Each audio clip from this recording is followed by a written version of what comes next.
င်္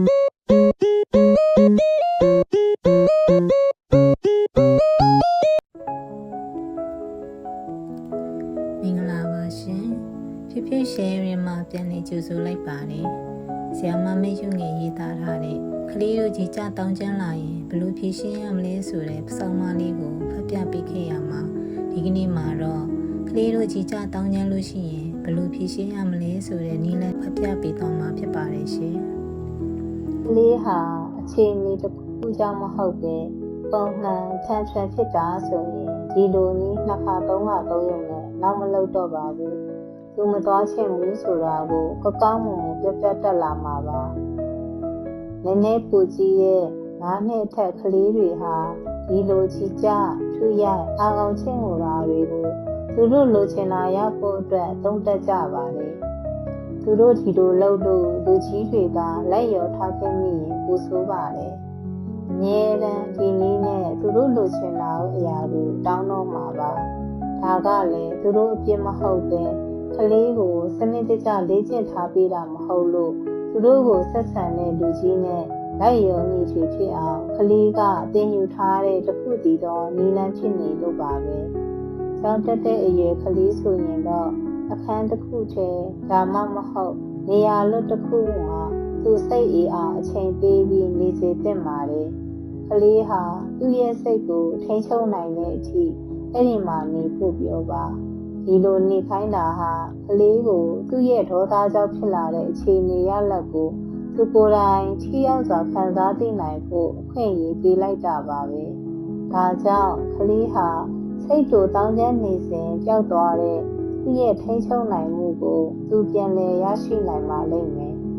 ဒါပေမဲ့ဆိုးရတဲ့အမှုချင်းဖြစ်တဲ့ရိုက်ချင်းထူချင်းတို့ကိုတော့စိတ်အေးအောင်တနေရာမှာနေစေတာကိုအချိန်သတ်မှတ်ဖို့လိုပါတယ်10မိနစ်တန်ဒီပေါ့ရှင်အခြေအနေအေးသွားပြီးစိတ်အေးသွားချိန်မှာဆိုလို့ရှိရင်စိတ်အေးသွားတဲ့အထိစောင့်နေပြီးမြဲမိမိကသူ့ငိုတိတ်သွားတဲ့အချိန်မှာလူချင်တာကိုပေးလိုက်ရင်တော့ကလေးရဲ့ထန်ထွန်ကိုဆူချလိုက်တာနဲ့အတူတူပါပဲဒါဟာကလေးကိုထပ်ထပ်ပြုလုပ်လို့ရနိုင်တဲ့အကျိုးလို့သာသက်တည်ပြလိုက်တာနဲ့အတူတူပါပဲ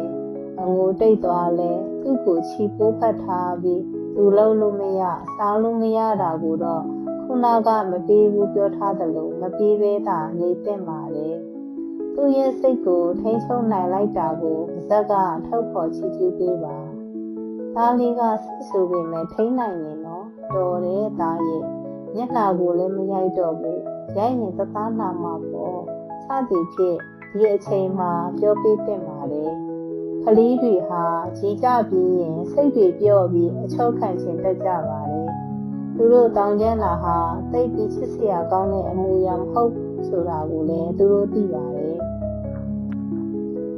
ဒါကြောင့်ခုလိုကလေးကြီးငိမ်သွားတဲ့အချိန်မှာတော့ကလေးကိုဖတ်ထားပြီးကလေးဟာဘလို့ဖြစ်ဖြစ်ချစ်ခံရပါတယ်ဆိုတာသိချအောင်ပြသဖို့အချိန်မှာပဲနော်မိမိကသားလေးကိုသမီးလေးကိုချစ်တယ်နော်လို့တိုးလေးတစ်ဖွားဖွားပြောပြပါအထက်ပါနီးလန်းတွေကိုသုံးတော့လဲသက်သာအဆင်ပြေမလားပဲအောက်မှာရေးထားတဲ့အချိန်တွေမှာဆရာဝန်ဒါမှမဟုတ်နားလေသူနဲ့တိုင်ပင်သင့်ပါတယ်ကလေးဟာမိမိဟာကလေးရဲ့ကြီးကြတောင်းကျမ်းတာကိုတုံ့ပြန်တဲ့အခါမှာမကြာခဏဒေါသထွက်မယ်ထိတ်ဆုံးနိုင်မှုမရှိဖြစ်မယ်ဆိုရင်ဆရာဝန်ဒါမှမဟုတ်နားလေသူနဲ့ဆွေးနွေးတိုင်ပင်သင့်ပါတယ်ထန်ထွယ်ကြောင့်ကလေးနဲ့မိမိကြားမှာမကောင်းတဲ့စိတ်ခံစားချက်တွေအများအပြားဖြစ်လာနေတဲ့မိမိရဲ့အပြုအမူပေါ်သို့မဟုတ်ကလေးရဲ့အပြုအမူပေါ်ထူးခြားနေတယ်လို့သိချင်သောမိဘများရှိလာရင်ထန်ထွယ်ဖြစ်တဲ့အချိန်ရင်ပူများလာရင်အချိန်မူလကထပ်ပူကြလာရင်ကလေးဟာမကြာခဏသူ့ကိုယ်သူနဲ့အခြားသူတွေကိုအနာတရားဖြစ်စေရင်ကလေးဟာအလုံးမှစိတ်ကျင်ဘက်သဘောတွေဖြစ်ရင်ရင်းခုန်မှုတွေအရန်လုပ်ရင်အမြဲတမ်းလိုပူပေါင်းဆောင်ရွက်တာမျိုးပြုလုပ်ရန်ခက်ခဲရင်နားလည်အောင်ရှင်းပြတော့လဲနားလည်နိုင်စွမ်းမရှိရင်အဲ့ဒီလိုအချိန်မျိုးတွေမှာဆရာဝန်ဒါမှမဟုတ်ကျန်းမာရေးစမ်းသပ်မှုတွေပြုလုပ်ပြီးပုံမှန်ကလေးတိုင်းဖြစ်နေကြထန်ထွန်ထွက်ပေါ်နေတဲ့အကြောင်းရင်းကိုရှာနိုင်ပါလေ ဒါဟာလည်းဖြစ်တောင်းဖြစ်ခဲ့တာဖြစ်ပါတယ်တခါတရံအကြားအာရုံအမြင်အာရုံအားနည်းနေရင်ယောဂအခြေအနေတစ်ခုခုရှိရင်စကားပြောနောက်ကြရင်သင်ယူနိုင်မှုစွမ်းရည်မရှိရင်လည်းထန်ထွယ်ကိုပုံမှန်ထပ်ပူဖြစ်စေတတ်ပါတယ်ရှင်ကလေးတွေဟာကြီးလာတာနဲ့အမျှသူတို့ကိုသူတို့ထိန်းချုပ်နိုင်အောင်သင်ယူလာကြပါတယ်ပူပေါင်းဆောင်ရွက်ဖို့ဆက်ဆံပြောဆိုဖို့သူတို့ရဲ့စိတ်ခံစားချက်တွေကိုပိုင်တွယ်ဖြည့်ရှင်းဖို့သင်ယူလာကြပါတယ်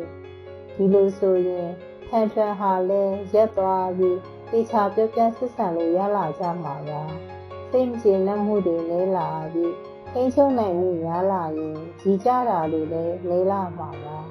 ဒီကိမီတို့သရှင်နဲ့မိသားစုဘဝများပိုင်ဆိုင်နိုင်ကြပါစေရှင်မေတ္တာဖြင့်ယူငယ်ညီကျိုးလေးမင်း